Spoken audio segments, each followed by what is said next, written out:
পাউরুটি কিনতে গিয়ে রক্ত গরম। হাওড়ায় রুটির দোকানে বোমাবাজি, আতঙ্কে এলাকা। পাউরুটি কেনাকে কেন্দ্র করে রবিবার গভীর রাতে হাওড়ার জগৎবল্লভপুরের পোলগুস্তিয়া এলাকায় রীতিমতো বোমাবাজিতে তীব্র চাঞ্চল্য ছড়াল। পুলিশ সূত্রে জানা গেছে, স্থানীয় একটি রুটির দোকানে ৩ দুষ্কৃতী পাউরুটি কিনতে আসে। সেই সময় দোকানদারের সঙ্গে তাদের বচসা বাধে। অভিযোগ, এরপরই ওই দুষ্কৃতীরা বাইরে থেকে আরও লোক ডেকে এনে দোকানের সামনে বোমাবাজি শুরু করে দেয়। স্থানীয় বাসিন্দারা জানান, মুহূর্তের মধ্যে রাস্তায় মুড়ি মুড়কির মতো বোমা ফাটতে থাকে। গোটা এলাকায় আতঙ্ক তৈরি হয়। প্রায় 10 থেকে 15টি বোমা পড়েছে বলে দাবি তাদের। বোমার আঘাতে দোকানের 2 কর্মী ছাড়াও এলাকায় আরও 2-3 জন আহত হন। আহতদের আমতা গ্রামীণ হাসপাতাল ও স্থানীয় নার্সিংহোমে ভর্তি করা হয়। খবর পেয়ে ঘটনাস্থলে পৌঁছায় জগৎবল্লভপুর থানার বিশাল পুলিশ বাহিনী ও র্যাফ। তাদের উপস্থিতিতে পরিস্থিতি কিছুটা নিয়ন্ত্রণে আসে। হাওড়া গ্রামীণ জেলার পুলিশ সুপার সুবিমল পাল জানান, একটি বেকারি ফ্যাক্টরিকে ঘিরে গণ্ডগোল থেকেই এই ঘটনা। 2 জন আহত হয়েছে। পরিস্থিতি এখন নিয়ন্ত্রণে। ঘটনার পেছনে সঠিক কারণ উদ্ঘাটনে শুরু হয়েছে তদন্ত। আর এই ধরনের ঘটনার পরে চাপা আতঙ্ক ছড়ায় এলাকায়।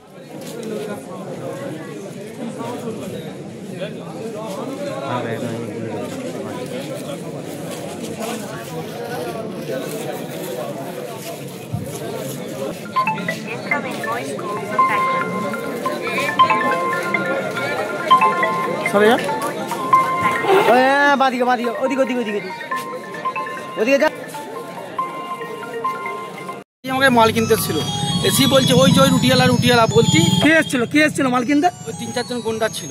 কি নাম? মাল কিনতে ইনি এসেছিল আমার কাছে অনেক কাস্টমার ছিল, অনেকে মাল তুলছিল, ইনিও আমাকে মাল কিনতে ছিল। এখন ওই সাহেব বলে আছে, আর একজন আমি আর কাউকে চিনতে পারিনি। আমি বলছি রুটিয়ালা আমাকে তেড়ে গেছে, যে আমরা সাঁটারটা বন্ধ করতে পারছি না, মাথায় করে পিস্তল ধরেছে। পিস্তল ধরেছে আমাকে মেরেছে, আমার হাত দিয়ে ভেঙে গেছে। আমি কোনো ক্রমে ছুটে পেয়েছি, আমার সামনে বম ফেলেছে। আল্লাহর রহমতে আমি আমার বোমের দ্বারা আমি উড়েই যেতাম, কিন্তু তখন আমার কিছু। আপনাদের সাথে কোনো কি শত্রুতা ছিল? শত্রুতা বলতে একটা বেকারিকে কেন্দ্র করে একটা সমস্যা। আপনি মানে কি চাইছেন? আমি এর বিচার চাইছি। আপনার নামটা কি? আমার নাম আক্তার আলী মল্লিক। ঠিক আছে।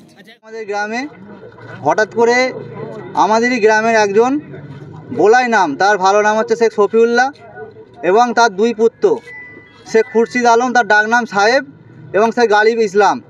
এরা 3 বাপ বেটা পুরো সমিতির বাঁধ থেকে আমাদের বাইরে থেকে আনুমানিক 50 থেকে 60 জন একদম প্রফেশনাল ক্রিমিনালদেরকে নিয়ে এসে সমিতির বাঁধ থেকে পুরো গ্রাম বম্পিং করেছে।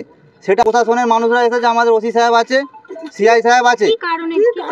কি কারণ? আজকে গ্রামে কোনো কিছু বিশৃঙ্খলা নেই। গ্রামে এত আই উইটনেস আছে, গ্রামের মানুষকে আপনারা জিজ্ঞাসা করে নিন যে গ্রামে আজ কি ঘটনা ঘটেছে। এর আগে পুরো গ্রাম এখন আমাদের শান্ত আছে। কিন্তু আমরা ওখানে গেছিলাম, ওখানকার যিনি আপনার ওই আপনার যা বিস্কুটের দোকান, উনি যেটা বললেন হঠাৎ করে মাল কিনতে এসেছিল, কেনার পর তাহলে আপনারাই সেটা উনি বলেছে যে বিস্কুট কিনতে এসে একটা ব্যবসায়ীকে অ্যাটাক, তারপর ওখান থেকে বম্পিং করতে করতে পুরো গ্রামে ঢুকে পুরো বম্পিং করেছে।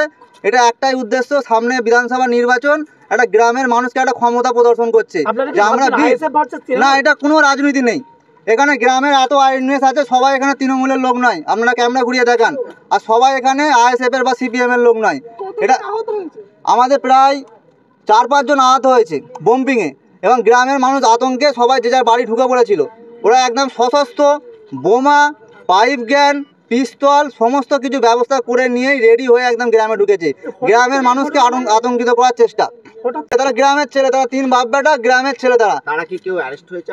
কেউ অ্যারেস্ট হয়নি। আমরা প্রশাসনের কাছে আমরা দাবি জানাচ্ছি, যদি এই 3 বাপ বেটাকে যদি অ্যারেস্ট না করে, যদি অ্যারেস্ট করে এদেরকে কঠোর থেকে কঠোর শাস্তি না দেওয়া হয়, আগামী কাল থেকে পুরো পোলগুস্তিয়া অঞ্চল স্তব্ধ করে দেওয়া হবে। এটা গ্রামবাসীদের আমাদের একটাই দাবি। সবাই রাজি তো? স্তব্ধ করে দেওয়া হবে। আমি এখানে আমার নাম শেখ নিজাম, আমি পোলগুস্তিয়া গ্রাম পঞ্চায়েতের প্রধান। এটা আমার গ্রাম, এবং আমার বাড়িতেও অ্যাটাক করার চেষ্টা করা হয়েছে। সেখানে লোক